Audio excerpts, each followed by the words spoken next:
ఆయన ఇచ్చిన వాగ్దానాన్ని ఆయన నెరవేర్చువాడై ఉన్నాడు. హల్లెలూయా. దేవుని కృప నమ్మండి. నీ జీవితంలో దేవుని వాగ్దానాలు ఎన్నై ఉన్నాయో అన్నీ కూడా క్రీస్తు యేసునందు ఆమేన్ అవునన్నట్టుగానే ఉన్నాయండి. నిశ్చయంగా జరుగుతాయి. వాగ్దానం పట్టుకుని నిలబడు. వాగ్దానానికి వ్యతిరేకంగా ఎవ్వరు ఏం చేయలేరండి. వాగ్దానానికి వ్యతిరేకంగా ఎన్ని రకాల పరిస్థితులు ఉన్నా, ఎవరు ఎన్ని చేయాలనుకున్నా నేను నవ్వుకుంటా. ఎందుకు చెప్పమంటారా? నాకు యోసేపు కదంటే చాలా ఇష్టమండి. బైబిల్లో యోసేపుకి దేవుడు 2 కళలు ఇచ్చాడు. ఆ 2 కళల యొక్క భావం ప్రకారం యోసేపు ఒక గొప్ప ఉన్నతమైన స్థితిలో ఉంటారు. ఒక రకంగా తన సోదరులు, తన ఇంటి వారు అందరూ కూడా తన ఎదుట సాగిలపడే ఉన్నతమైన స్థాయిలో ఉంటాడు. అది దేవుడు ఇచ్చినటువంటి కళలు. కానీ ఆ కళలు ఎవరికి ఇష్టం లేదంటే తన అన్నలకు, సొంత అన్నలకే ఇష్టం లేదు. ఆ కళలు ఏమాత్రం ఇష్టం లేదు.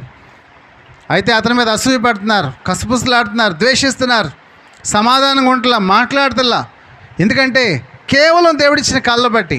యోసేపు వారికి ప్రత్యేకంగా వారికంటూ ఏ హానిని చేయలేదండి.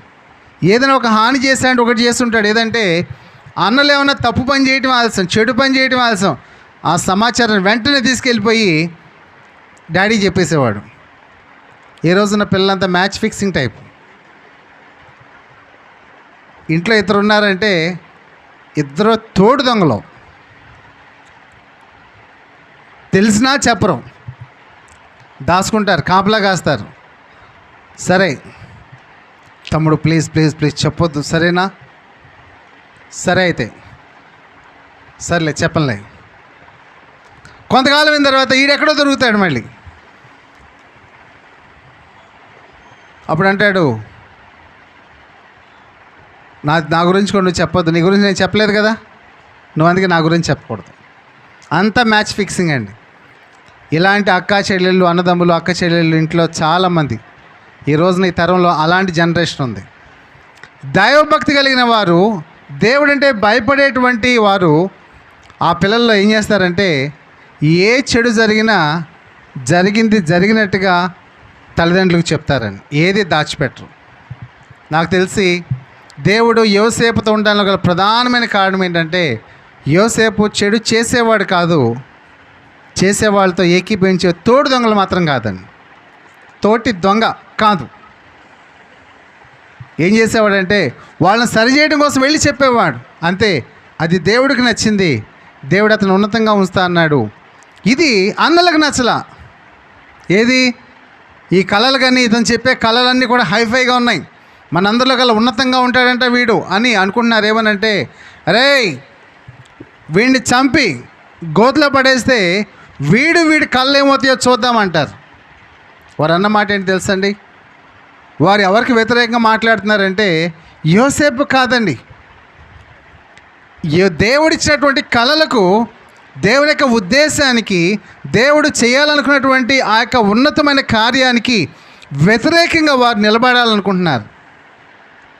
నేను చాలాసార్లు ఆ సన్నివేశాన్ని, ఎవరైనా దేవుని వాగ్దానానికి వ్యతిరేకంగా నిలబడుతున్నారు అనుకున్నప్పుడు నేను అనుకుంటా, పెచ్చమొహాలారా, నేను లిటరల్గా చెప్తాను, ఇలాగ అనుకుంటాను, నీ పిచ్చి కాకపోతే నువ్వేం చేయలేవు పో అనుకుంటా.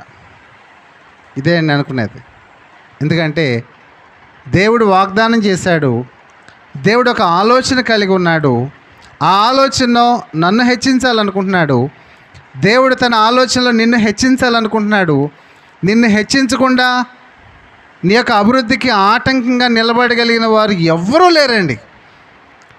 వాళ్ళకు తెలియకుండానే వాళ్ళు ఏం చేశారంటే దేవుని దర్శనానికి, కళకు వ్యతిరేకంగా నిలబడుతున్నాం అనుకున్నారు, లేదా యోసేపుని గొప్పవాడిగా కాకుండా చేద్దాం అనుకున్నారు.